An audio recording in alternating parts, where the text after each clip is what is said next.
नमस्कार, मैं पंकज प्रसून।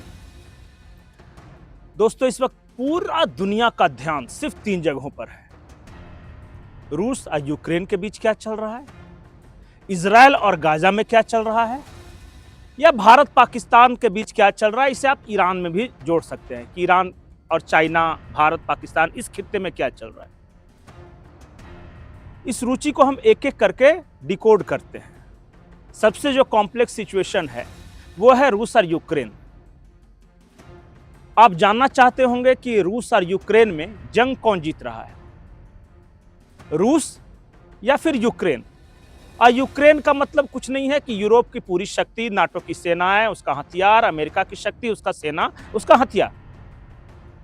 तो कुल मिलाकर आपकी रुचि यह होगी कि रूस जीत रहा है या यूरोप, अमेरिका जीत रहा है। यूक्रेन तो एक मोहरा है। तो इसके जवाब में मैं 24 मई की एक तस्वीर लगा रहा हूं। इस मैप को ध्यान से देखिए। यह पूरा का पूरा नक्शा यूक्रेन का है, लेकिन जो लाल वाला पोर्शन है वो इलाके हैं जहां रूस जीत चुका है या रूस ने अपना कब्जा जमा लिया है, और बाकी का हिस्सा अभी भी यूक्रेनियन आर्मी या नाटो की फोर्सेस या फिर अमेरिकन फोर्सेस के कब्जे में है। तो यहां तक तो रूस पहुंच गया। अब डोनाल्ड ट्रंप सीज फायर की कोशिश कर रहे हैं। यूरोप चाह रहा है कि अब यह जंग रुक जाए, क्योंकि नहीं रुका तो कहीं पूरा का पूरा यूक्रेन ही रूस के कब्जे में न चला जाए। अभी 2 दिन पहले अमेरिका ने पुतिन से एक सवाल पूछा था, और यह पूछा था कि कितने इलाके आपको चाहिए ताकि एक बफर जोन बनाया जा सके कि उस बफर जोन के इस तरफ यूक्रेन हो और दूसरी तरफ रशिया हो। इसके जवाब में दिमित्री मेदवेदेव, जो रूस के सिक्योरिटी इंचार्ज हैं, उन्होंने एक मैप लगाया और उन्होंने कहा कि इतना एरिया रूस का होना चाहिए और बाकी का छोटा सा पोर्शन वो बफर जोन होना चाहिए।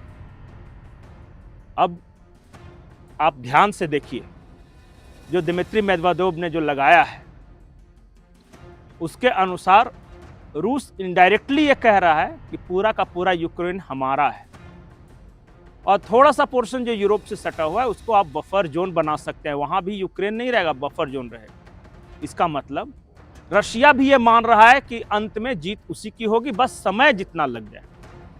तो रूस और यूक्रेन वाला तो समझ में आ गया कि यहाँ पे रूस जीत रहा है और यूक्रेन हार रहा है, और बयानों में और यूरोप के, अमेरिकन राष्ट्रपति के बयानों से साफ साफ दिख भी रहा है। अब इजराइल और गजा के बारे में बहुत ज्यादा बताने की जरूरत नहीं है।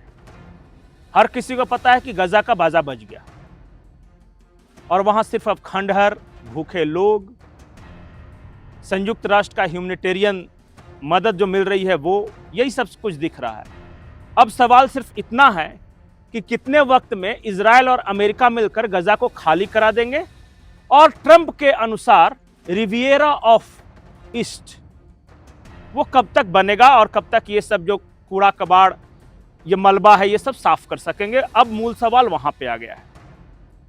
तीसरा सिचुएशन और कॉम्प्लेक्स, वो सिचुएशन है भारत, पाकिस्तान, ईरान, चाइना, अफगानिस्तान। ये इलाका, भारत पाकिस्तान के बीच जो जंग हुई उसमें कौन जीता, इसे लेकर दोनों के अपने अपने दावे हैं। भारत कह रहा है कि हमने उनके 11 एयरबेस तबाह कर दिए, 9 टेररिस्ट कैंप तबाह कर दिए, तो हम जीते। पाकिस्तान ये कह रहा है कि हमने तबाह तो कुछ नहीं किया, लेकिन सीज फायर करवा दिया, इसलिए हम जीते। और वो राफेल के प्रोटोटाइप को जो गिराया था, जो नकली राफेल हमने छोड़ा था और उसको गिराया था, उसको अपने में गिनती कर लिया, आपको पता ही होगा। और कह रहे हैं कि वही 5 राफेल हमने गिरा दिया। तो उन्होंने तो 55 दावा किया, हालांकि भारत के पास 55 राफेल है नहीं। लेकिन इस बीच एक और बड़ी डेवलपमेंट है ईरान चीन रेल कॉरिडोर को लेकर। हम एक नक्शा आपके स्क्रीन पे रख रहे हैं। ये है नक्शा ईरान और चीन रेल कॉरिडोर, और अब कहा जा रहा है कि चीन से सीधे माल ईरान की राजधानी तेहरान तक पहुंच सकेगी, बेहद कम समय लगेगा। और इनमें किन किन देशों को जोड़ा गया है वो देखिए, कजाकिस्तान, उज्बेकिस्तान, ये सारे देश वैसे हैं जिससे चीन और ईरान दोनों के रिश्ते अच्छे हैं, यानी ये रेल कॉरिडोर बिल्कुल सेफ है। ये न अफगानिस्तान से होकर गुजरा है, न समंदर से होकर गुजरा है, इसलिए अमेरिका के नेवल सील से भी ये बचा रहेगा और तालिबानियों वगैरह जो इस तरह के जो वोलाटाइल कंट्रीज हैं उससे बचा रहेगा। यानी ये कंक्रीट है और ये बनकर तैयार हो गया है। ये अमेरिका के लिए तो झटका है ही, भारत के लिए भी झटका है, क्योंकि हम चाबहार पोर्ट को लेकर कई सालों से डुगडुगी बजा रहे हैं और चीन और ईरान ने खामोशी से अपना रेल कॉरिडोर तैयार कर लिया। हमें तेजी से काम करना चाहिए था। लेकिन कुल मिलाकर सारांश यह है कि चाहे रूस हो, वहां भी अमेरिका हार रहा है, चाहे इस खित्ते में ईरान चाइना रेल कॉरिडोर का हो या भारत के साथ संबंध खराब करने को लेकर हो, यहां भी अमेरिका हार रहा है।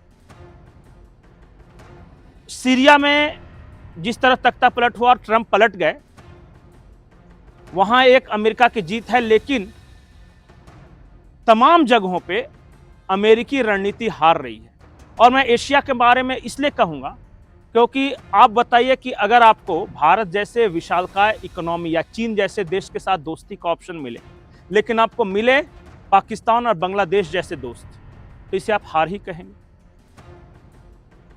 कुल मिलाकर कहानी यह है कि आने वाला दशक अमेरिका और यूरोप के हार का दशक होगा।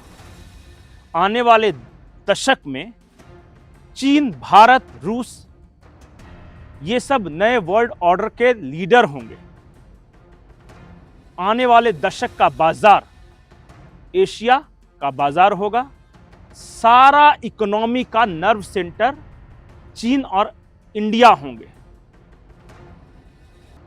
अमेरिका इरोडिंग सुपर पावर है वो, और धीरे धीरे नीचे जा रहा है और इसकी झलक दिखाई भी देने लगी है। कुल मिलाकर the fall of America and rise of India and China अगले दशक की सबसे बड़ी स्टोरी होने वाली है।